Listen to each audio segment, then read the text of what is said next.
പ്രതീക്ഷിക്കുന്നു എന്ന് സൂചിപ്പിക്കാൻ ആഗ്രഹിക്കുന്നു. അത് ഒരു ഭംഗി വാക്കിന്, ഒരു ഔപചാരികതയ്ക്ക് വേണ്ടി പറഞ്ഞതല്ല, മറിച്ച് നമ്മുടെ രാജ്യത്തിന്റെ ദേശീയ പ്രസ്ഥാനവുമായി ബന്ധപ്പെട്ട് നമ്മുടെ രാജ്യത്തിന്റെ അത്യുജ്വലമായ സ്വാതന്ത്ര്യ സമരത്തിന്റെ തീച്ചൂളയിൽ ഉരുക്കി വാർത്തെടുത്ത പിന്മുറക്കാരായ ഒട്ടേറെ പേർ ഈ നാടിന്റെ സ്വാതന്ത്ര്യത്തിന് വേണ്ടി ജീവത്യാഗം ചെയ്ത ഒരു കുടുംബത്തിന്റെ പിന്മുറക്കാരെ അഭിസംബോധന ചെയ്യുന്നത് ഒരു പൊതുപ്രവർത്തകൻ, ജനപ്രതിനിധി എന്നുള്ള അഭിമാനമാണ് എന്നുള്ളതുകൊണ്ടാണ് ഞാൻ ആഗ്രഹിക്കുന്നത്. ഗോതഞ്ചാലത്ത് കുടുംബത്തിന്റെ ചരിത്രം ഞാനിവിടെ വിശദീകരിക്കാൻ നിന്നാൽ അതൊരു വല്ലാത്ത അപഹാസ്യമാകും. കാരണം നിങ്ങൾ ആ കുടുംബത്തിലെ അംഗങ്ങൾ. നിങ്ങൾക്ക് ഓരോരുത്തർക്കും എന്താണ് ഈ കുടുംബം? ഈ കുടുംബം ഈ നാടിന് വേണ്ടി, രാജ്യത്തിന് വേണ്ടി, സമൂഹത്തിന് വേണ്ടി എന്തൊക്കെ ചെയ്തിട്ടുണ്ടെന്ന് എന്നെക്കാളൊക്കെ ഏറെ ആഴത്തിൽ വ്യക്തമായി അറിയാവുന്നവരാണ്. എങ്കിലും അതിന്റെ കാര്യങ്ങൾ മാത്രം സൂചിപ്പിക്കാൻ ആഗ്രഹിക്കുന്നത്, നമുക്കറിയാം നമ്മുടെ സ്വാതന്ത്ര്യ സമരത്തിന്റെ തീച്ചൂടയുടെ കാലഘട്ടങ്ങളായിരുന്നു 1919 നൂറ്റാണ്ടിന്റെ ആദ്യ പകുതി, അവസാനം നമുക്ക് സ്വാതന്ത്ര്യം കിട്ടി, അതിന്റെയും പകുതി കാലഘട്ടത്തിൽ. ആ കാലഘട്ടത്തിൽ രൂപം കൊണ്ട ഖിലാഫത്ത് പ്രസ്ഥാനം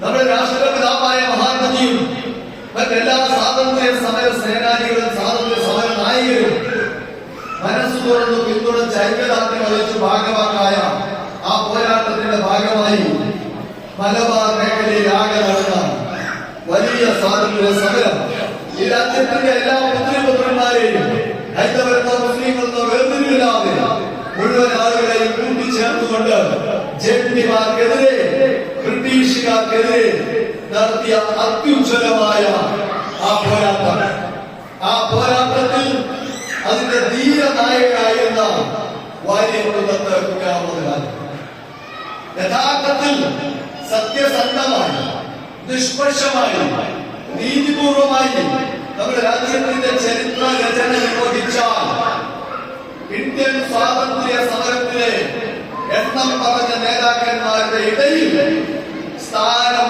അദ്വിതീയമായി അലങ്കരിക്കാൻ ഉള്ള വ്യക്തിത്വമാണ് വാര്യകുന്നത്ത് കുഞ്ഞാമോദ് സൂചിപ്പിക്കാൻ ഞാൻ ആഗ്രഹിക്കുന്നത്. ഇത് പറയുന്നത് തികച്ചും വ്യക്തമായ ബോധ്യങ്ങളോടെ.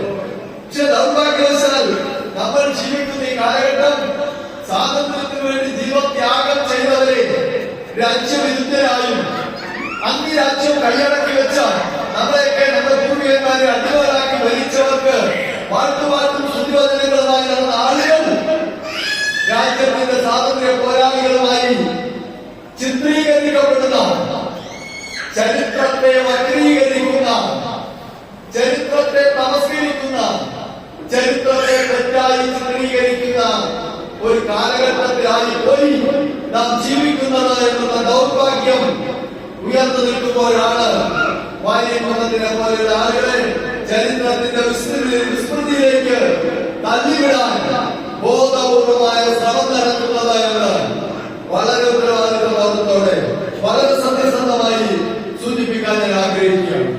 പക്ഷേ യഥാർത്ഥ സത്യത്തെ എത്ര തുടച്ചു നീക്കാൻ ശ്രമിച്ചാലും, എത്ര മറച്ചു പിടിക്കാൻ ശ്രമിച്ചാലും അത് സൂര്യശോഭയോടെ ഉയർന്നു നിൽക്കുമെന്നുള്ളതാണ് വാര്യകുന്നത്തിന്റെ മഹത്വം എന്നുള്ളത് എടുത്തു പറയാൻ ഞാൻ ആഗ്രഹിക്കുകയാണ്. ആ കാലഘട്ടത്തിൽ സ്വാതന്ത്ര്യ പോരാളികളെ പിടിച്ചു കെട്ടി, കണ്ടുകെട്ടി പിന്നിൽ നിന്ന് വെടിവെച്ച് വരുന്ന സ്ഥിതി ഉണ്ടായിരുന്നപ്പോൾ നെഞ്ചു വിരിച്ചു നിന്നുകൊണ്ട് എന്റെ കണ്ണ് കെട്ടണ്ട, എന്റെ കൈകൾ കെട്ടണ്ട, എന്റെ നെഞ്ചിലേക്കാണ് ബ്രിട്ടീഷുകാരാതിന്റെ വെടിയുടെ ഉതിർക്കേണ്ടത് എന്ന് പറയാനുള്ള തന്റെ ഇടത്തിന്റെ പേരാണ് വാര്യകുന്നത്ത് കുഞ്ഞാമോദ്. അപ്പൊ ആ വലിയ പാരമ്പര്യത്തിന്റെ നേരവകാശികൾ, പിന്തുടർച്ചക്കാർ, ഈ രാജ്യത്തിന്റെ നേടിയെടുത്ത സ്വാതന്ത്ര്യത്തിന്റെ നേരവകാശികൾ. ഇവിടെ സ്വാതന്ത്ര്യ സമര കാലത്ത് ഐക്യത്തോടെ ആയിരുന്നു നമ്മൾ മുന്നോട്ട് പോയിരുന്നതാണ്. അവിടെ രാജ്യപാലാവാടിൽ വെടിയേറ്റ് പിഴഞ്ഞവരുടെ ഇടയിൽ ഹൈന്ദവ മുസ്ലിങ്ങൾ ഉണ്ടായിരുന്നു. വാഗൻ ട്രാജഡിയിൽ കുത്തി നിറയ്ക്കപ്പെട്ട് കൊല ചെയ്യപ്പെട്ടവരിൽ എല്ലാവരും ഉണ്ടായിരുന്നു. ഈ നാടിനു വേണ്ടി സ്വാതന്ത്ര്യത്തിന്റെ ധീരോദാത്തമായ പോരാട്ടം നയിക്കാൻ മഹാത്മജിയോടൊപ്പം പണ്ഡിറ്റ് ജവഹർലാൽ നെഹ്റുവിനോടൊപ്പം മൗലാന അബ്ദുൽ കലാം ആസാദ് അടക്കം എന്ന അതിർത്തി ഗാന്ധി അടക്കം എത്രയോ ദേശീയ ബോധമുള്ള നമ്മുടെ നാട്ടിലെ അബ്ദുൽ റഷീദ് മൗലവിയും ഒക്കെ അടക്കമുള്ള എത്രയോ ആളുകളുണ്ടായിരുന്നു. പക്ഷേ ഞാൻ മുമ്പ് സൂചിപ്പിച്ചതുപോലെ ചരിത്രത്തെ തമസ്കരിച്ചുകൊണ്ടിരിക്കുന്നു, ചരിത്രത്തെ തെറ്റായി ചിത്രീകരിച്ചുകൊണ്ടിരിക്കുന്ന ഒരു കാലഘട്ടത്തിൽ അതൊക്കെ മറയത്തേക്ക് പോകുമ്പോൾ ആ മറ ചിന്തിക്കൊണ്ട് യഥാർത്ഥ സ്വാതന്ത്ര്യ സമര ചരിത്രവും ദേശീയതയും നമുക്ക് ഉയർത്തിപ്പിടിക്കേണ്ടതുണ്ടെന്നാണ് എനിക്ക് ഉദ്ബോധിപ്പിക്കാൻ. വലിയ ബന്ധം ഉള്ളതിന്റെ കാര്യങ്ങളൊക്കെ ഞാൻ പറയാതെ തന്നെ നിങ്ങൾക്കറിയാം. എന്നാൽ ദൗർഭാഗ്യവശാൽ ഇന്ത്യ വർത്തമാന കാലഘട്ടത്തിൽ ഇന്ത്യൻ ദേശീയതയ്ക്ക് വേണ്ടി, ഇന്ത്യൻ സ്വാതന്ത്ര്യ സമരത്തിന് വേണ്ടി ബ്രിട്ടീഷുകാരടക്കമുള്ള വൈദേശിക മേൽക്കോയ്മയ്ക്കെതിരെ ധീരോദാത്തമായി പോരാട്ടം നടത്തി ആയിരക്കണക്കിന് ധീര രക്തസാക്ഷികളുടെ ചുടുനിടം വീഴ്ത്തിയിട്ടുള്ള ഒരു സമുദായത്തിന്റെ നേരെ നോക്കി ചില മൂന്നാംകിട ആളുകൾ, ദൗർഭാഗ്യവശാൽ നമ്മുടെ നാട്ടുകാരായ ആളുകൾ അപഹസിക്കുമ്പോൾ, പുലമ്പുമ്പോൾ ആ പുലമ്പലിന് ചരിത്രത്തിന്റെ ചവറ്റുകൊട്ടയിൽ പോലും സ്ഥാനമില്ല എന്ന് അസംയുക്തമായി സൂചിപ്പിക്കാൻ പ്രിയപ്പെട്ടവരെ ഞാൻ ആഗ്രഹിക്കുകയാണ്. സ്വന്തം നിലനിൽപ്പിന് വേണ്ടി, സ്വന്തം കാര്യസാധ്യത്തിന് വേണ്ടി, സ്വന്തം അപ്പനെയും അമ്മയെയും തള്ളിപ്പറയാൻ മടിയില്ലാത്ത ഗണത്തിൽപ്പെടുന്ന ആളുകളാണ് അത്തരം നികൃഷ്ടവർത്തമാനം ഇവിടെ സൂചിപ്പിക്കുന്നത്, ഇവിടെ ചാനലുകളിൽ നിന്ന് പുലമ്പുന്നത് എന്ന് സൂചിപ്പിക്കാൻ ഞാൻ ആഗ്രഹിക്കുകയാണ്. ഇവിടെ വൈകി വന്നതിന് ശേഷം ദീർഘമായ പ്രസംഗത്തിലേക്ക് ഞാൻ പോകുന്നു. ഇന്നത്തെ കാലഘട്ടത്തിൽ നമുക്ക് അനിവാര്യമായത് ഈ രാജ്യം നമ്മുടേതാണ്, നമ്മുടെ കൂടിയാണ്. ഇന്ത്യയിലെ 140 കോടി ജനങ്ങൾ, അതിൽ ഹൈന്ദവ സഹോദരങ്ങളുണ്ട്, മുസ്ലിം സഹോദരങ്ങളുണ്ട്, ക്രൈസ്തവ സഹോദരങ്ങളുണ്ട്, സിഖുകാരും പാഴ്സികളും ബൗദ്ധരും ജൈനരും സൗരാഷ്ട്രീയനുമുണ്ട്. എല്ലാവരുടേതുമാണ് രാജ്യം. കാശ്മീർ മുതൽ കന്യാകുമാരി വരെ, ബംഗാൾ മുതൽ ഗുജറാത്ത് വരെ നീണ്ടു നിവർന്നു കിടക്കുന്ന ബഹുസ്വരതയുടെ രാജ്യം. എല്ലാ ഭാഷക്കാരും, എല്ലാ ജാതി മതങ്ങളുമുണ്ട്, എല്ലാ ആചാരാനുഷ്ഠാനങ്ങളുമുണ്ട്, എല്ലാ ഭക്ഷണ രീതികളുമുണ്ട്, എല്ലാ പാരമ്പര്യങ്ങളുമുണ്ട്, എല്ലാ പൈതൃകങ്ങളുമുണ്ട്. ലോകത്തെ ഏറ്റവും വൈവിധ്യത്തിന്റെ നാടേതാണ്. ഒറ്റയുത്തരമേ ഉള്ളൂ, അത് നാമദിവസിക്കുന്ന ഇന്ത്യയാണ്. അത് മുഗൾ സാമ്രാജ്യം ഭരിച്ച ബാബറും അക്ബറും ഔറംഗസീബും ഷാജഹാനും ഭരിച്ച ഇന്ത്യയാണ്.